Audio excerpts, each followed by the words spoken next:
Good morning to everyone. Lot of people joining slowly and steadily, gently, gently, slowly, slowly.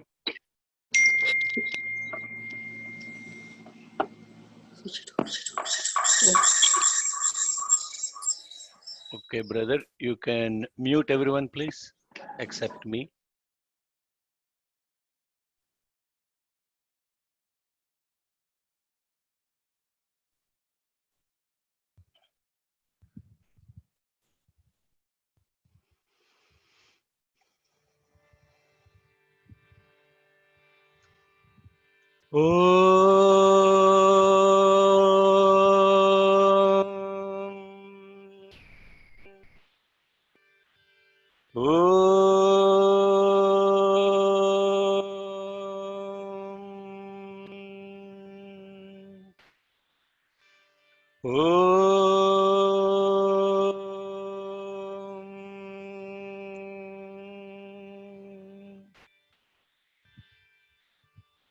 गणानां त्वा गणपतिगुं हवामहे कविं कवीनामुपमश्रवस्तमम् ज्येष्ठराजं ब्रह्मणां ब्रह्मणस्पत आनः शृण्वन् ऊतिभिः सीदसादनम् प्रणो देवी सरस्वती वाजेभिर्वाजिनीवती धीनामवित्रजवतु गणेशाय नमः सरस्वत्यै नमः श्रीगुरुभ्यो नमः हरिः ओम् अस्य श्रीरुद्राध्याय प्रश्नमहामन्त्रस्य अघोर ऋषिः अनुष्टुप् छन्दः संकर्षणमूर्तिस्वरूपो योऽसावादित्यः परमपुरुष स एष रुद्रो देवता नमः शिवायेति बीजम् शिवतरायेति शक्तिः महादेवायेति कीलकम् श्रीसाम्ब सदाशिवप्रसाद सिद्ध्यर्थे जपे विनियोगः ओम नमः शंभवे च अग्निहोत्रात्मने अंगुष्ठाभ्यां नमः मयो भवे च दर्शपूर्णमासात्मने तर्जनीभ्यां नमः नमः शंकराय च चातुर्मास्यात्मने मध्यमाभ्यां नमः मयस्कराय च निरूढपशुबन्धात्मने अनामिकाभ्यां नमः नमः शिवाय च ज्योतिष्ठोमात्मने कनिष्ठिकाभ्यां नमः शिवतराय च सर्वक्रत्वात्मने करतलकरपृष्ठाभ्यां नमः ओम नमः शंभवे च अग्निहोत्रात्मने हृदयाय नमः मयो भवे च दर्शपूर्णमासात्मने शिरसे स्वाहा नमः शंकराय च चातुर्मास्यात्मने शिखायै वषट् मयस्कराय च निरूढपशुबन्धात्मने कवचाय खुम् नमः शिवाय च ज्योतिष्ठोमात्मने नेत्रत्रयाय वौषट् शिवतराय च सर्वक्रत्वात्मने अस्त्राय फट् भूर्भुवः स्वरोमिति दिग्बन्धकम् ध्यानम् शुद्धस्फटिकसङ्काशं शुद्धविद्याप्रदायकं शुद्धं पूर्णं चिदानन्दं सदा शिवमहं भजे ॐ आपातालनभस्थलान्तभुवनद्ब्रह्माण्डमाविस्फुरत् ज्योतिस्फाटिकलिङ्गमौलिविलसत्पूर्णेन्दुवान्तामृतैः अस्तोकाप्लुतमेकमीशमनिशं रुद्रानुवाकान् जपन् ध्यायेदीप्सितसिद्धये ध्रुवपदं विप्रोऽभिषिञ्चे शिवं ब्रह्माण्डव्याप्तदेहाभसितहिमरुचा भासमाना भुजङ्गैः कण्ठे कालाः कपर्दाः कलितशशिकलाश्चण्डकोदण्डहस्ताः त्र्यक्षा रुद्राक्षमाला प्रणतभयहरा शाम्भवामूर्तिभेदाख रुद्रा श्रीरुद्रसूक्तप्रकटितविभवानः प्रयच्छन्तु सौख्यम्। ॐ शान्ति शान्ति शान्तिः। ॐ नमो भगवते रुद्राय। ॐ नमस्ते रुद्रमन्यवभूतोतयिषवे नमः। नमस्ते अस्तु धन्वने बाहुभ्यामुतते नमः।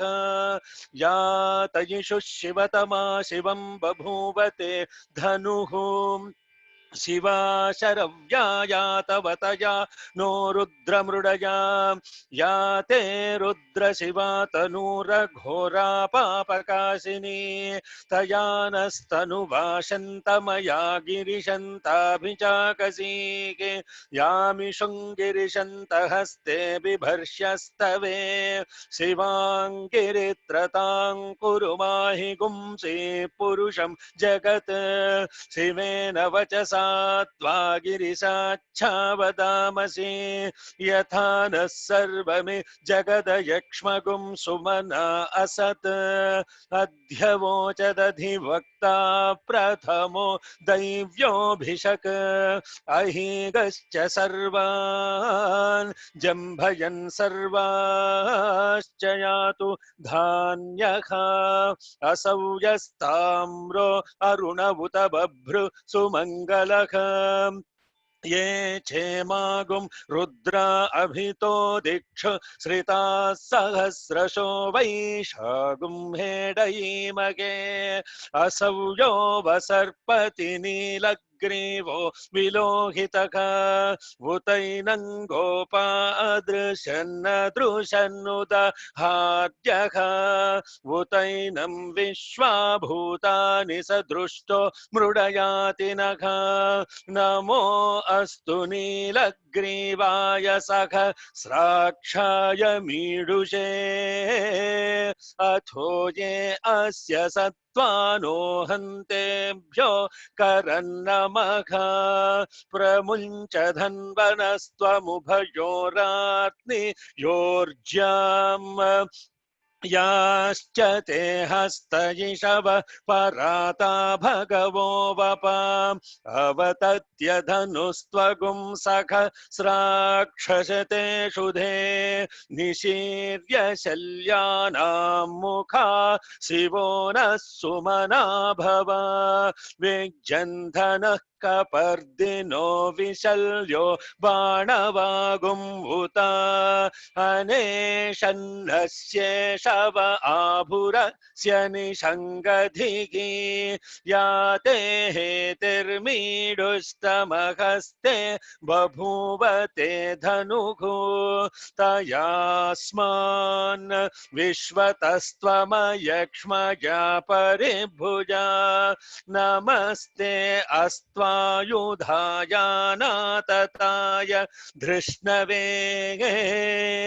उभाभ्यामुतते नमो बाहुभ्यां तव धन्वने परिते धन्वनो हेतिरस्मान् पृणक्तु विश्वतः अथो ययिषुधिस्तवारे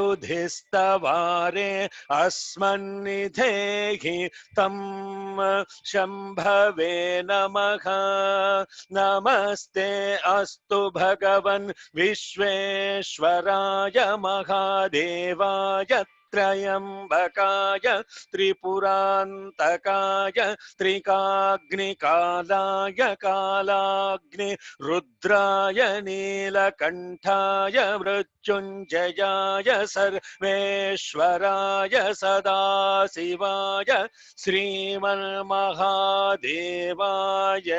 नमः। ॐ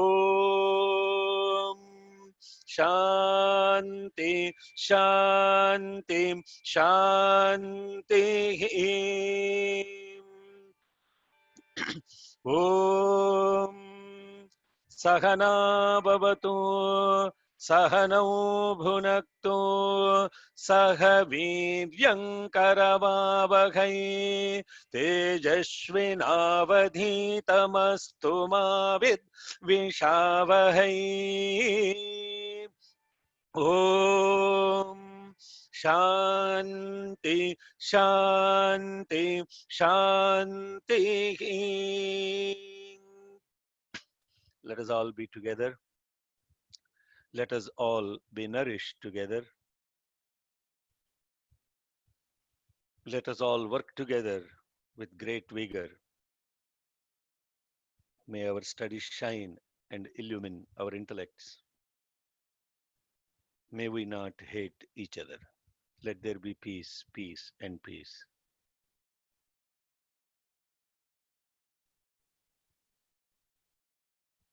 Invoking the presence of the omnipresent, omniscient, omnipotent Saishvara within our hearts and all around us, above us, below us. We begin our Rudra Jnana Yajna, week 6. It took us 5 weeks to complete the very first Anuvakam of Sri Rudram, and the essence of this very first Anuvakam is purity. And this purity in the context of 3 aspects associated with ourselves: the purity of the body, the integrity of thought, word, and the deed,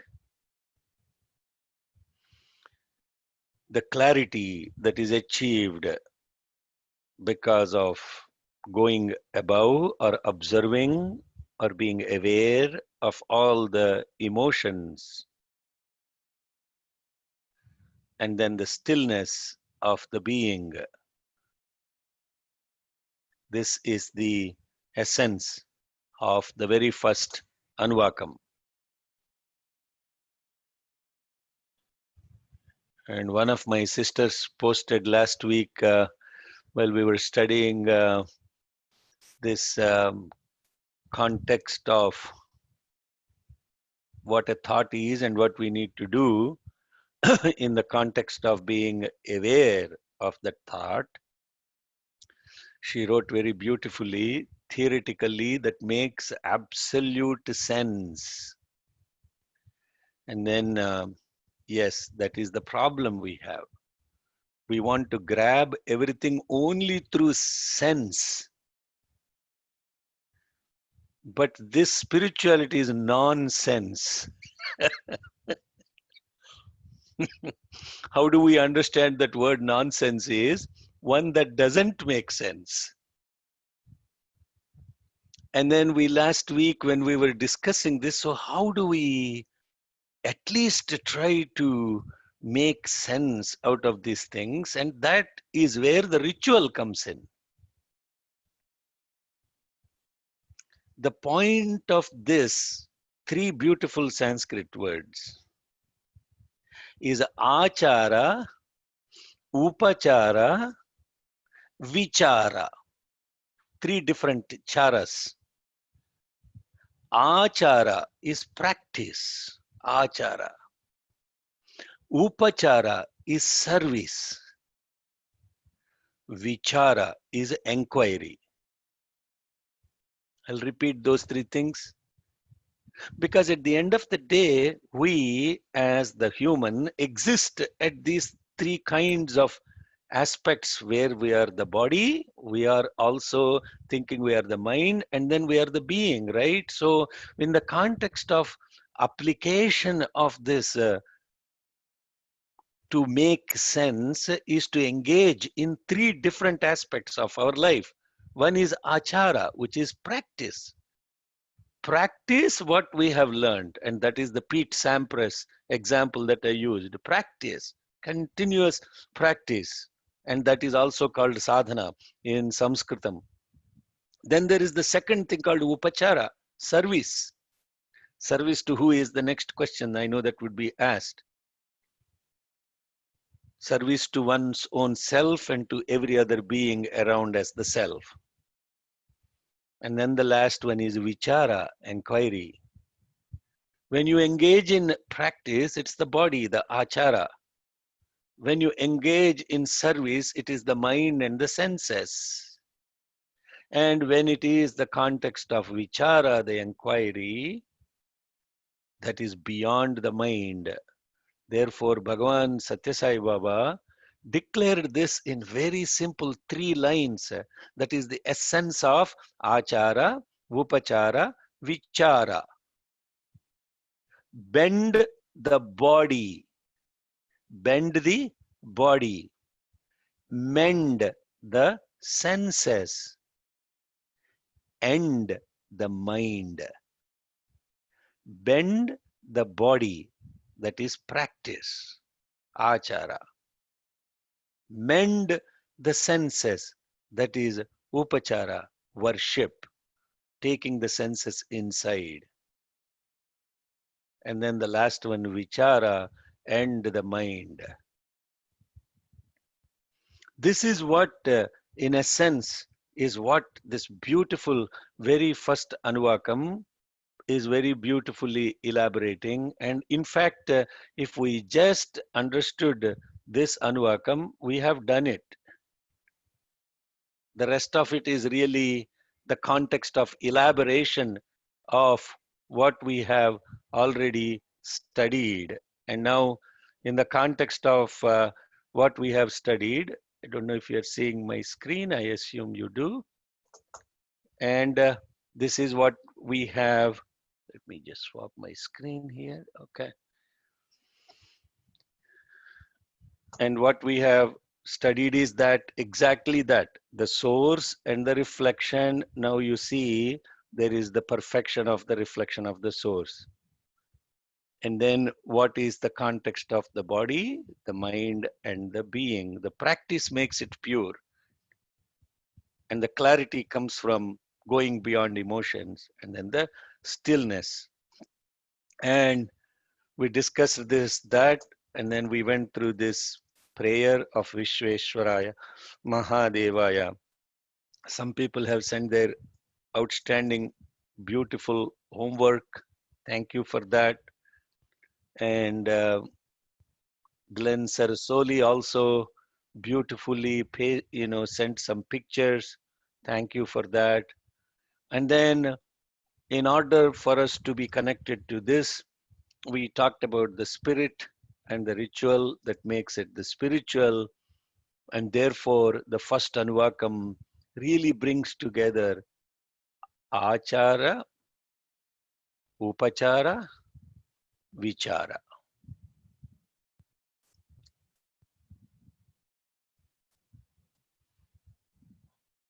Are there any questions in the context of this first Anuvakam or comments that are relevant to this very first Anuvakam? Please put your, if you don't want to speak, you can put it in the quote unquote chat box. And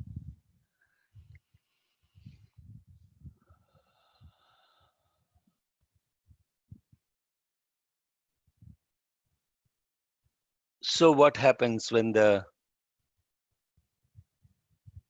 source is reflecting imperfection? That is when, that's the beautiful song that we sing, let my heart reflect thy light, Lord, as the moon reflects the light of the sun, in love, always in love.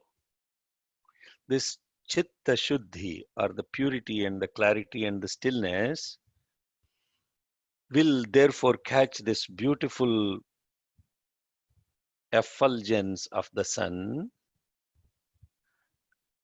and begins to manifest itself.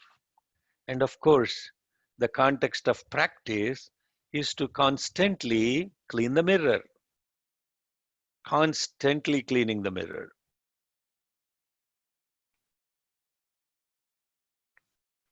It's a beautiful story that Bhagavan tells about Hanuman. If you haven't seen that picture, Swami materialized that mala, that mala is, um, it's not necklace, but whatever, the bead necklace, if you will. And then Hanuman was putting each bead at his ear, and he was taking out bead after bead. And Mother Sita, who gave that bead necklace to him, asked, "What is it that you are doing?" Then he says, "Mother, I'm trying to listen the name of Rama resounding. If each bead is resounding the name of the Rama." And then Mother asks, "Oh, is that so? You listen to his name in everything around you and inside you? What is the proof of that?"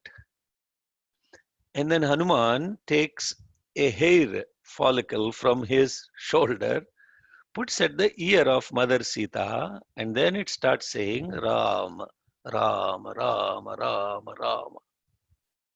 And then he opens his heart, and then she sees the Sri Rama directly in his own heart, the Atma Rama. And the mother asked a beautiful question. If every particle of your body is Rama, which is he, because he showed with his hair, and in your own heart, it is the Sri Rama that is present, why do you do service to Rama? And why do you serve the servants of Rama? A beautiful question, no? For all the realized souls.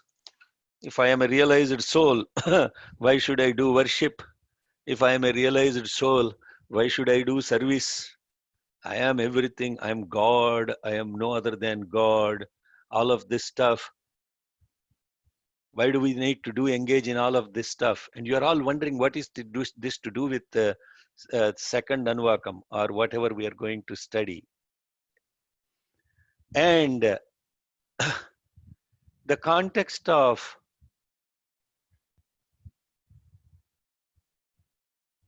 that, as Hanuman has mentioned to Mother Sita, is that as a body, I am his servant.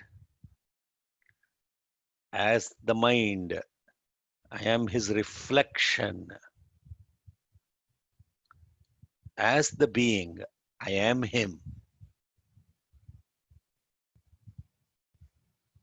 Deha buddhyatu dasoham. Jiva buddhya tadam shoham. Atma buddhya tvamevaham.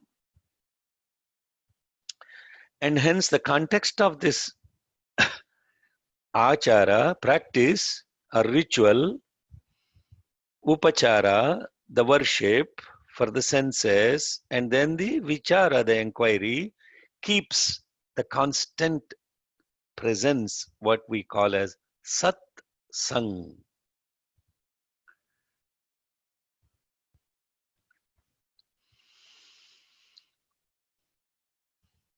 And there is a question in the context. Oh, thank you so much for helping me with those English words. Sometimes they get lost. Rosary, the pearl rosary is what Mother Sita gave to Hanuman as an appreciation of his service. And then the question that brother is asking is, what is yoga in the context of connecting to Rudram? How do we see the word yoga? Yoga is connection. What are we doing through this Rudram? Connection, reunion. Yoga is reunion. Now, as we go through, can you tell the meaning of different objects for invocation of the divine objects? Vijay, what do you mean by objects, Amma? Okay. Yes. Vijay Nair? Yes. Yes. Yeah. Sai Rama, Sai Rama. You Sairam. had mentioned that what we use the spirit plus the ritual, and Uh-huh. you also use the worship, and you're using the bathing with water and offering clothing. What does Mm, offering clothing mean? Offering mm, sacred thread, offering the sandal paste, offering flowers, the inner mm. meaning of the incense, the lamb, offering food, naivadyam, offering the betel nut, betel leaf, kemper. These are all very important practices. Sometimes we do it as what do you call it, mechanically, but the inner Yes. significance that we need to know. Yes. Thank you, ma. Yeah, what she's asking is there are 15 different offerings that are done. So they're not objects, but offerings. So I was confused about the word object. Offerings. What are the different offerings that we do in the context of worship? So the offerings start with dhyana, which is invocation.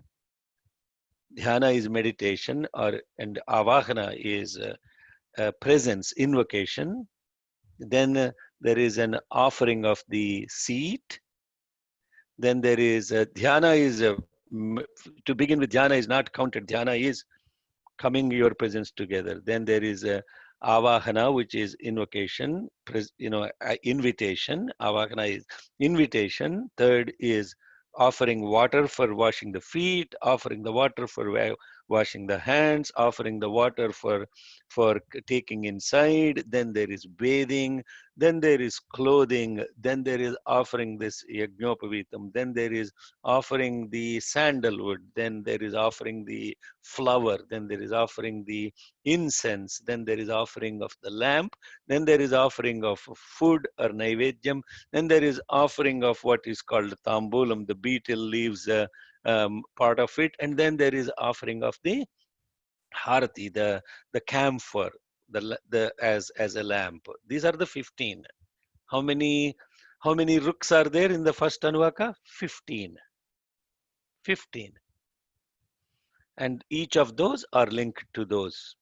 How they are linked to those, that would be at least 3 or 4 sessions. And since that is predominantly relevant to the context of a Hindu ritual worship, probably I will take it offline and I can talk to you about it, or we can do a separate satsang on it for those who are interested in the ritual part of Sri Rudram. And each of those 15, now you can ask the question, how are those related to us? Is that it's all about the context of different phases of the mind going from fullness to nullness. And then when the mind is completely null, or in that 15th phase of the mind, there is really no mind left, and it is completely becoming one with the divine, and that is the sublimation of the camphor directly from solid state into fire without intermediate called liquid, because any solid, when it goes through that gaseous phase, it has to go through a liquid phase, common physics.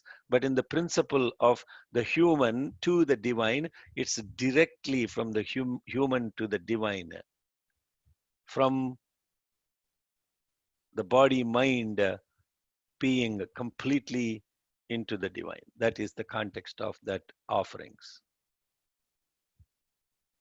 Wow. So we are 28 minutes into it.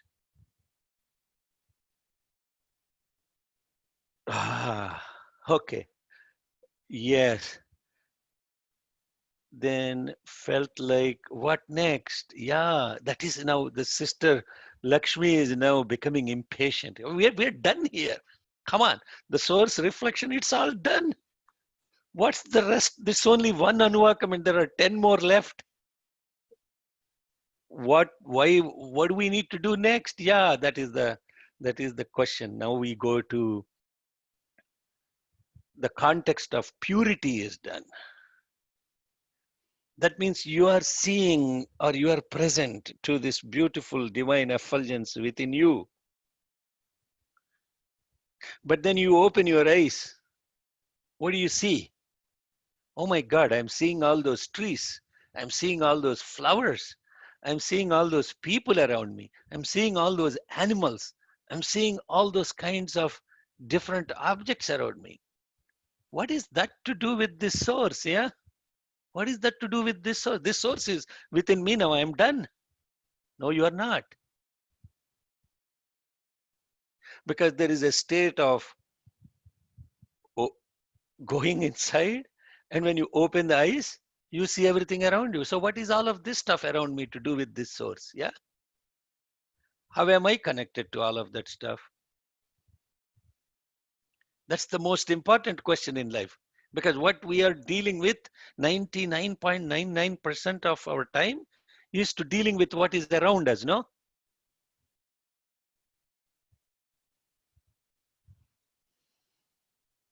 My God, what is around us consumes us.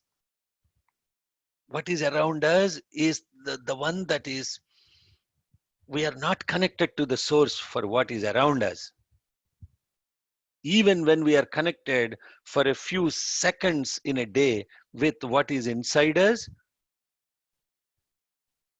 we are not able to relate to what is inside us as the source to what is outside us in this myriad of things manifested as the world. The point of what my sister Sri Devi said, that doesn't make any sense. Theoretically, it makes absolute sense. That is the beautiful way of saying it. Theoretically, it makes absolute sense.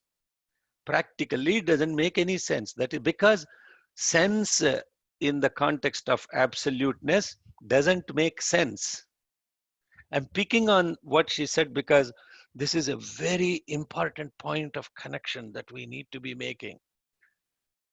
Anything that you try to relate with the sense, please listen to this very carefully. Stay with me, look at it with me, please. We are all in it together. I'm not at any state, above any of this. This is a constant practice for this body as well and the mind. So we are all in it together. Sahana Bhavatu. Let us all be together. You see what I'm saying? This prayer itself is what it is very important for us to connect to. Let us all be together. Be together means what? Not letting us thinking collectively. This is jnana yajna. Jnana yajna. When we are sitting around that homakunda, and when we say swaha, everybody offers into that fire. Whoever is sitting around that homakunda is offering into that at the same time. We are together.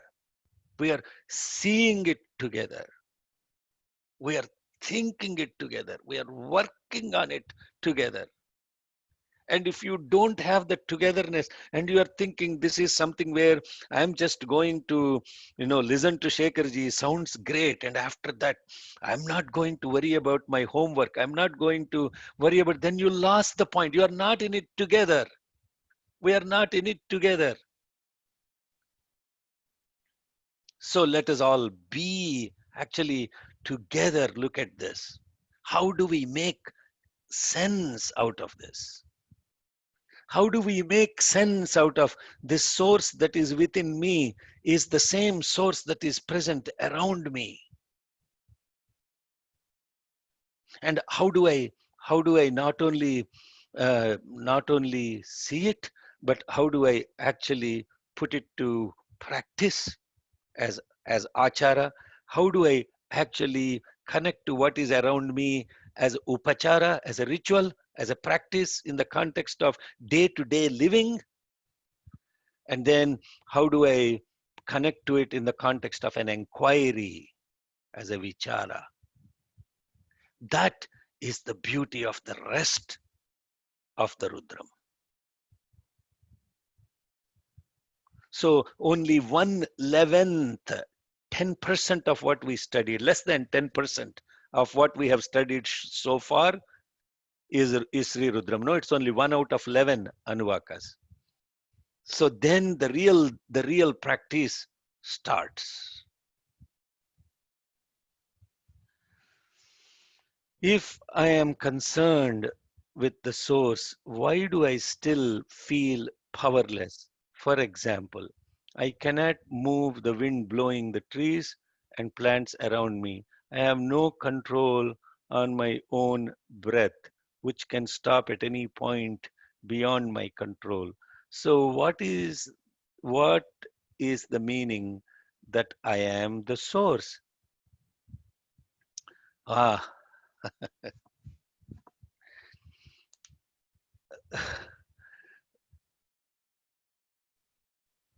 what is the meaning that I am the source? What is the meaning that I am the source? So, what is the meaning that I am the source?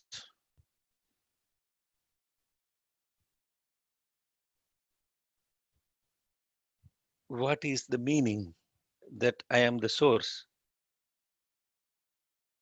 What is the meaning I am the source is to be understood as you are not, you know that you are living as a reflection, but truly speaking, a reflection is just an artifact of the source reflected in this body and the mind. So the reason why you feel powerless is because the reflection does not exist, period. It's an artifact of it's an artifact of the finite seem to be reflected in something. It's an artifact. How is this artifact caused? When there is a mirror and there is a source, there is a reflection. So there are three things there. There is a mirror, there is a reflection, there is the source. But the reflection and the mirror, they are naturally connected to each other, because as long as there is a mirror, there is a reflection. And when that mirror is all covered with dust and rust, etc., then what happened? Then the reflection is also blurred, and if the mirror is cracked, the reflection is cracked.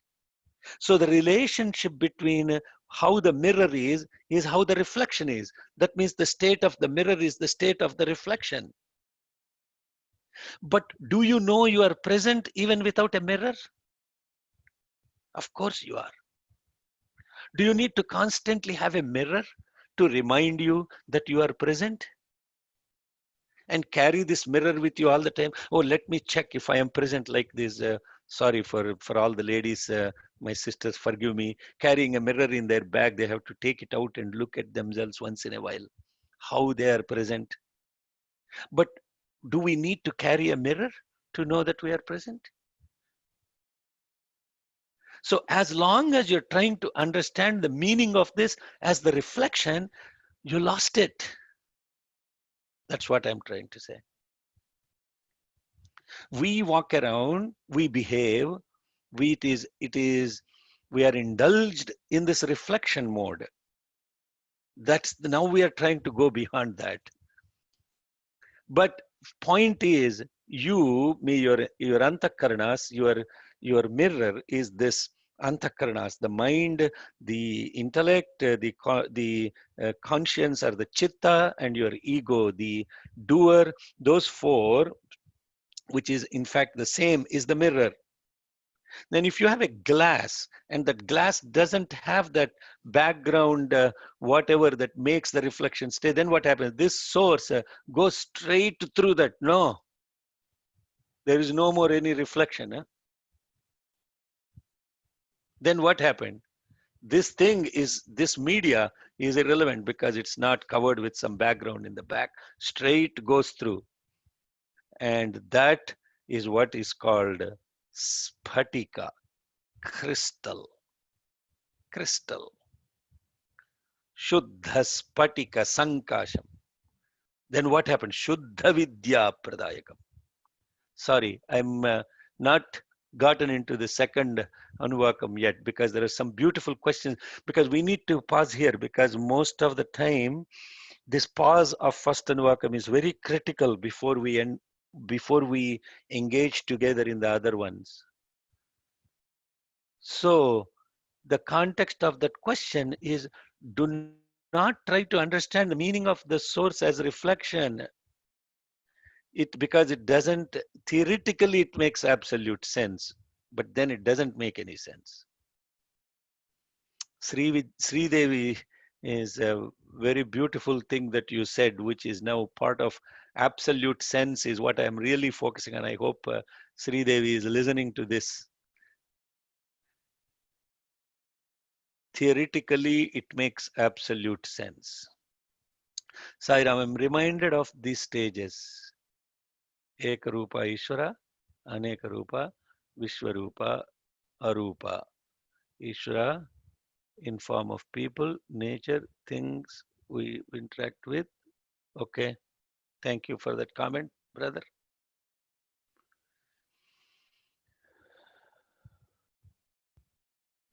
Yeah, beautiful question from Meera. If we truly know that I am the source, how is the tree different from the wind that blows it and the intention that wants the movement? If we truly know that I am the source, how is the tree different from the wind that it blows? Okay.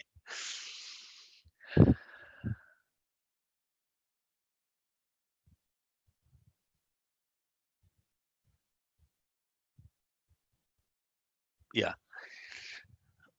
If we truly know that we are the source, then there is no movement. Hrut sthale manaha swasthita kriya bhakti yoga bodhascha nishchitam. It's like that beautiful salt doll example or parable of Bhagavan Sri Ramakrishna. A salt doll goes to the beach, and the salt doll is enjoying the cool breeze. And then it perceived that there is some saltiness in the air. And that saltiness kind of intrigued it. It said, this kind of smells like me, no? Maybe a little bit tastes like me too. The stuff that is blowing from this ocean. Let me go a little bit closer to this to figure it out. And take that water and it puts it on its tongue. Oh, sure, indeed. It definitely tastes like me.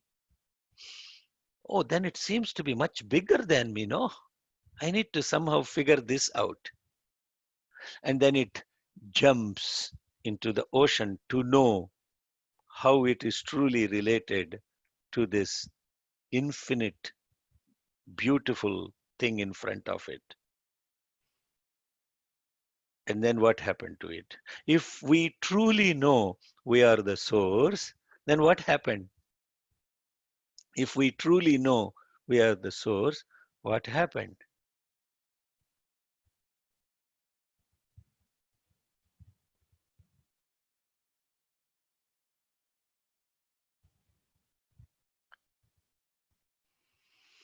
Sairam Shekharji, if we truly know that we are the source, we should be able to merge with it. Is it? Then what is left?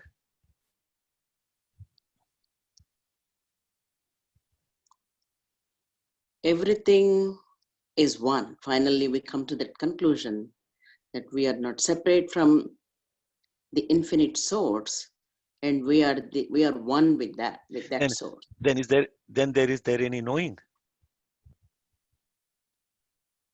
Question again? Is there any knowing? Oh yeah, the sadhana, the entire sadhana is the path to know what is the source and But why you. if we truly know we are the source, there is no more any knowing. Because one which knows is the mind. One which experiences is the mind and the intellect and the senses. Those are instruments that are trying to know something. But if those instruments no longer exist in the context of truly knowing, then what happened? There is no knowing, no longer any knowing. In that state, there is no longer any knowing until Mhm. the salt doll kind of smelled, the salt doll then tasted, and the salt doll decided, I need to now figure out what is this infinite thing in front of me, how I am truly related to it, and it jumps in it and it merges in it. There is no more knowing because the doll doesn't exist. So then the next question that comes is, like, I'm going back to Mira's beautiful statement there. Then there is that, then what is this movement that has happened within that ocean? There is a movement that happened. In that stillness, there is no movement. And that stillness is described, if we were to give that stillness as where there is no two existing, that stillness, that sat, or what is that called, the Shiva, that is simply the lamp, that is simply the light. And then it has a movement associated, then it is spreading this light, and that light is falling on some walls, that light is falling around its objects. Then that movement of that light is what is she's referring to in the context of the tree and the wind, that from that came this movement, and that movement is what is called chit, or that movement is what is called the effulgence. There is the light, the lamp, then there is the light, the effulgence that is spreading, that kinetic, that movement is what is called the Shakti or the Chit.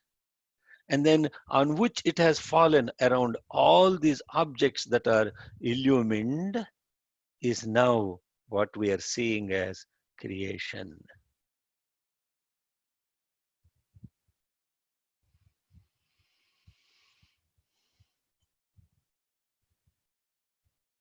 There will be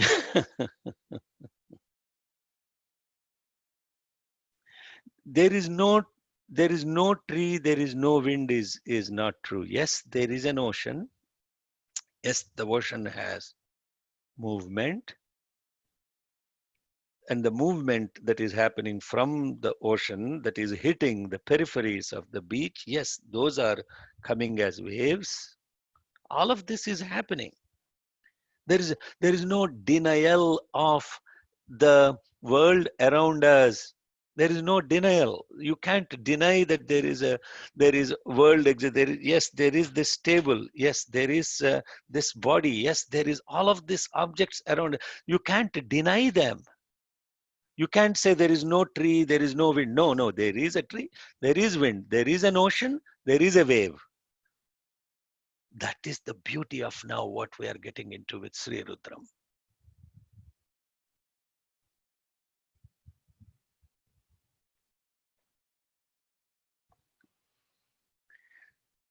So this thing what we are calling as the source or the Rudra, there is a movement of this source, and that movement that we are observing is manifested as three aspects of this source. There are three aspects of this source that we should connect to, which needs to connect to. Now the reflection is connecting to these different aspects of the source in the creation, around it, in the relative world, not the personal world. There are three realities that through Rudram, we are connecting. The first reality is a personal reality, the reflection and the source. The second is the relative reality. And the third is absolute reality. In absoluteness, the salt is no different from ocean. In absoluteness, the wave is not different from the ocean. But in the relative world, the wave exists and the salt all existed. In the relative world, the creation around is existing. Now, what is the connectivity of this source to this relative world in the context of this relative world? That is the beauty of the second, the third, and the fourth Anuvaka. And these are the three aspects of this source that are now the movement of the source. The source to begin with is still, and that is what we call as Shiva. When it moved, it is called Shakti, but the light is not different from the lamp, you see. They're one and the same. For without light, there is no lamp. Without Sat, there is no Chit. In fact, Sat is Chit, Chit is Sat.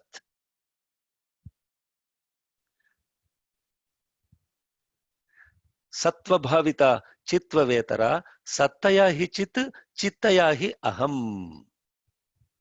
Upadesharam. Every time I connect to this beautiful Sri Rudram, Bhagavan Ramana's Upadeshasaram of 30 beautiful couplets is the essence of the entire scriptures and the Shastras. And every aspect that he has touched, that Sri Rudram is also every aspect of knowledge is touched in this beautiful Sri Rudram hymn. So what are these three beautiful aspects of this source? I'm sorry, I'm hoping you are all with me, no? We are all together. This is not a lecture. We are together, no? Bibhu? Yes. You want to say something, brother?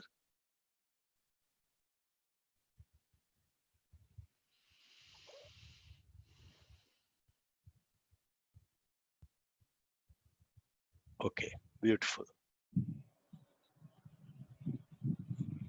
Can you tell me, when the person knows he is the source, how does he act, walk, talk, etc. in this world? Yeah.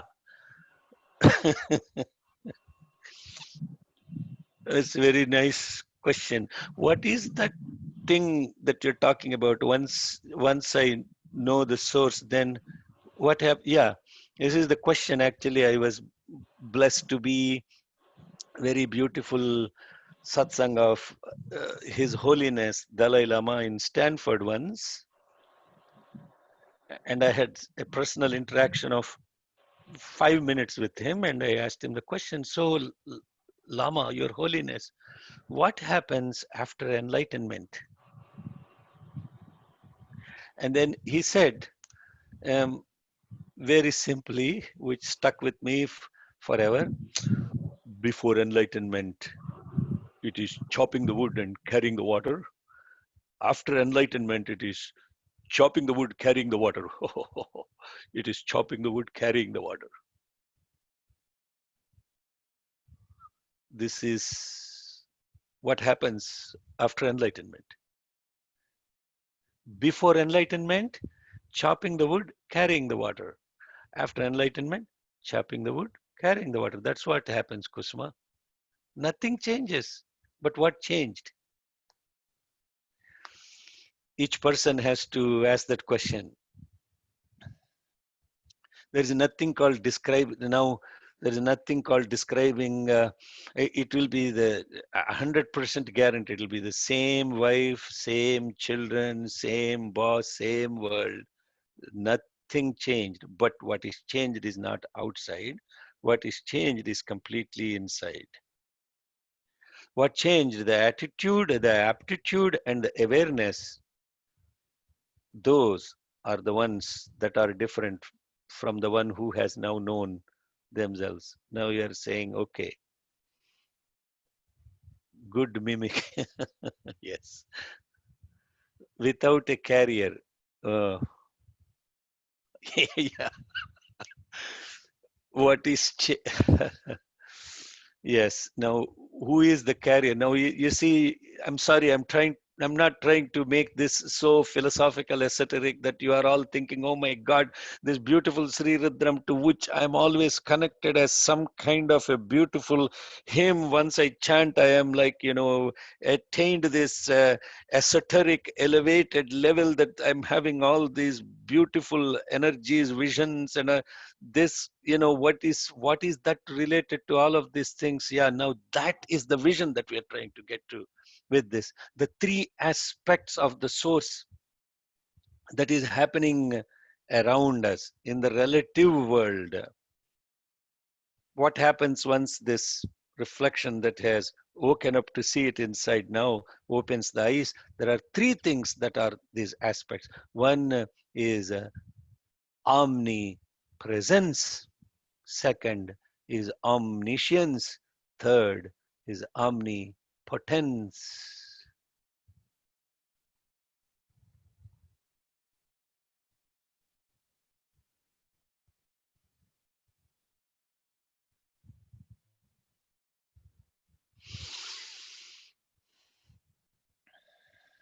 You're with me on this now, brothers and sisters.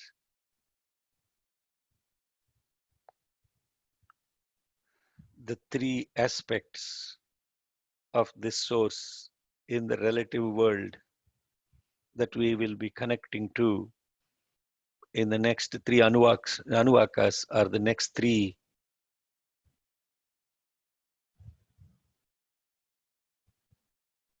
angles to be able to see the source, to know the source, and to understand how this source is manifested around us.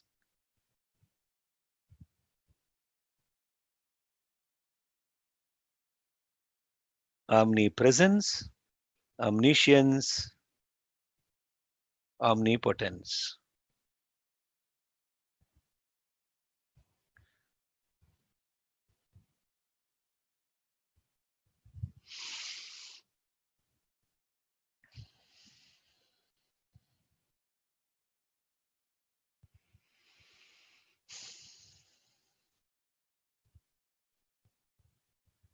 I am I'm I'm pausing because we should be present together.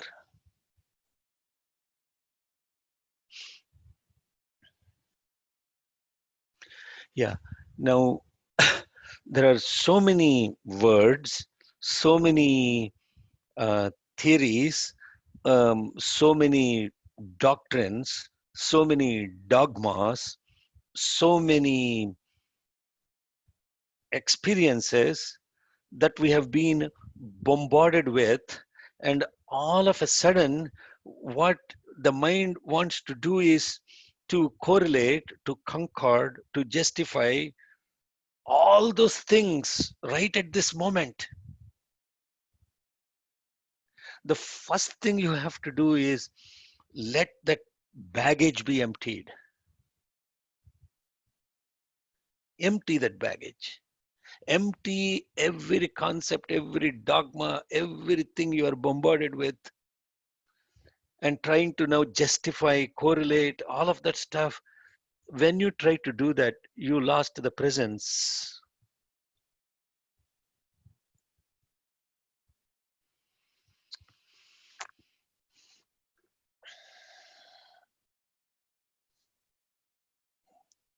That is how you separate your images, your memories, your everything associated with it. Then what happens is all this noise keeps coming in, and you stop listening to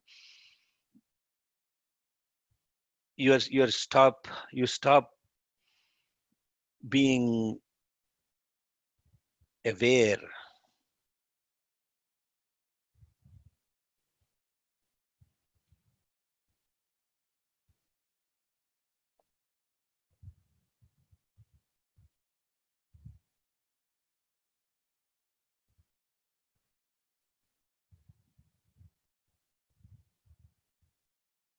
I think Arun just typed what I was trying to say.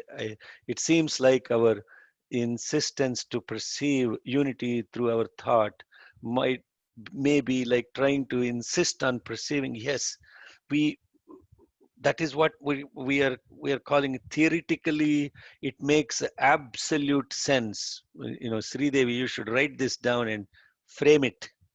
Theoretically, it makes absolute sense. When we are saying a thought is consciousness associated with an object or an emotion, and then we said drop the object and drop the emotion, then what remains is consciousness, because there is no thought. Brothers and sisters, all those are not for you to make sense out of, because when you try to make sense out of it, then what happens is you're trying to connect to that which actually illumines the sense, if that makes sense.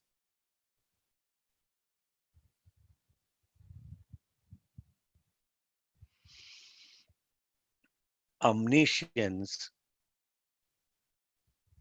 omnipresence, omnipotence. Again, I'm not trying to impose on you some words or trying to teach any separate doctrine, or these are pointers, right? So at some point you have to even drop those words to be really present to that. But these are just pointers. And as another parable of Bhagavan Sri Ramakrishna, very beautiful parable that stayed with me in the context of, and trying to relate to that, or quote unquote make sense out of this. When a child is showing through a window, is shown through a window by the mother, out of the myriad of the stars that are beautifully shining, the mother says, you see, that is Dhruva. Then what? What is Dhruva? I'm seeing a million stars there. What is Dhruva?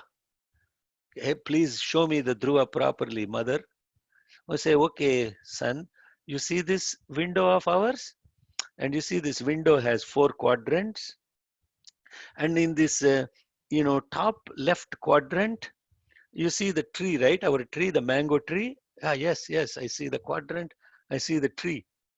And in the tree, you see in the middle of that quadrant, there is that fruit, mango fruit that is hanging. Yes, yes, yes. Okay. At the tip of that mango fruit, there is that star. That is Dhruva. Oh, thank you. Pole star. Okay. For those of you who don't know what Dhruva is a pole star, a pole star. Thank you, Devor. Now, once that child sees that pole star, what happened?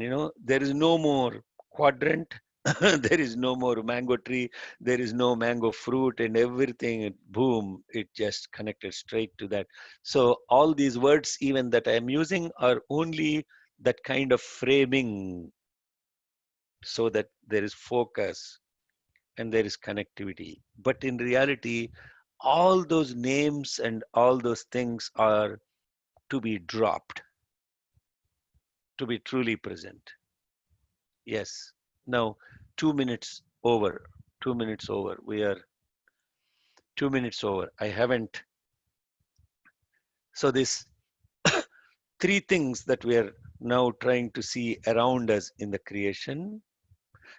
Vedanta, or Vedas, do not deny the world. Do not, they do not, that does not deny the relative existence. What it is actually saying is to go beyond those framework, so that we truly connect to this principle of Sat Chit Ananda, the existence, the knowing, and the bliss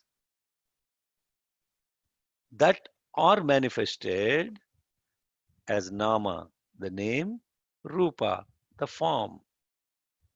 The entire objective world that we are connected to is associated with a word, with a word, and you call that the name with a word. Can you think without a word? Try thinking without a word.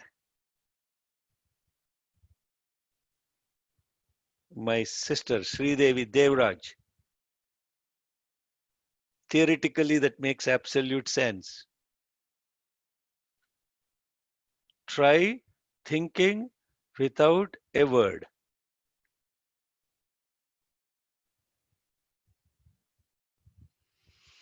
Intense. Oh, today is very intense. I don't know.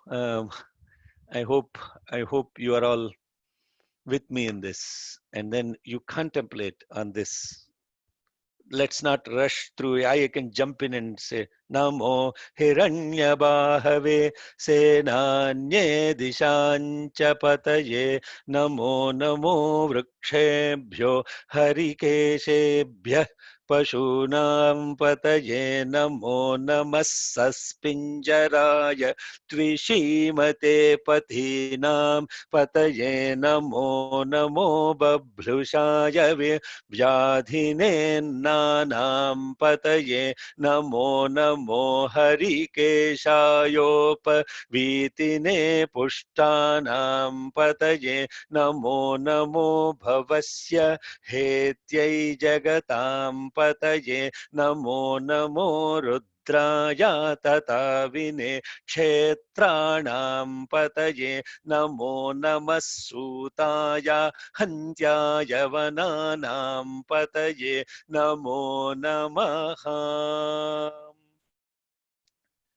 I'll close with this for you to carry this through your own seeing and contemplation for what these second, third, and fourth Anuvaka are doing. If you can connect to this, what I am saying, what is it basically saying? It is saying Namo, Namo, Namo, Namo, Namo, Namo.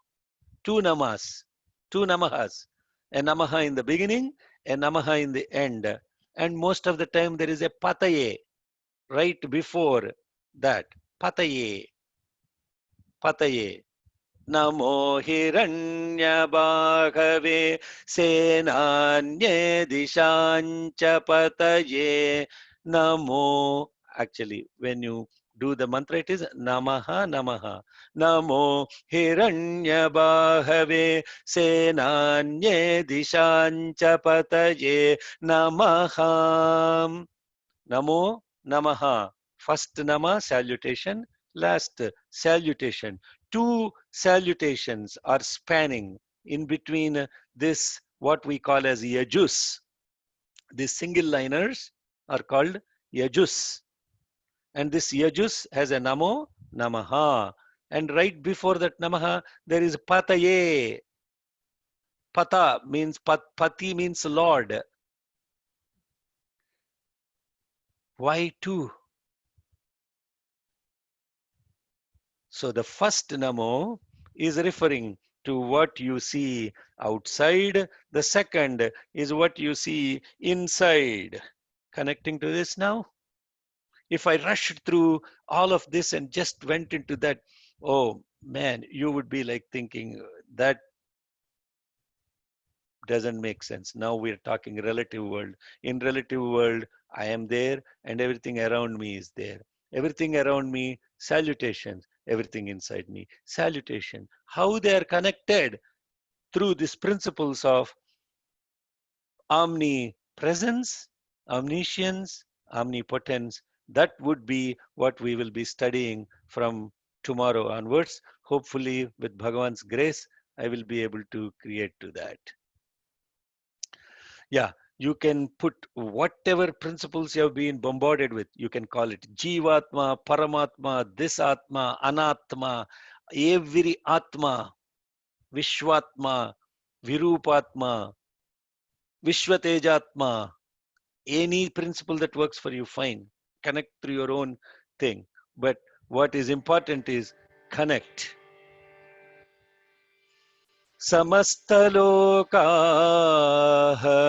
सुखिनो भवन्तु समस्तलोकाः सुखिनो भवन्तु समस्तलोकाः सुखिनो भवन्तु समस्तलोकाः सुखिनो भवन्तु समस्तलोकाः सुखिनो भवन्तु समस्तलोकाः सुखिनो भवन्तु समस्तलोकाः सुखिनो भवन्तु समस्तलोकाः सुखिनो भवन्तु समस्तलोकाः सुखिनो भवन्तु ॐ शान्ति शान्ति शान्तिः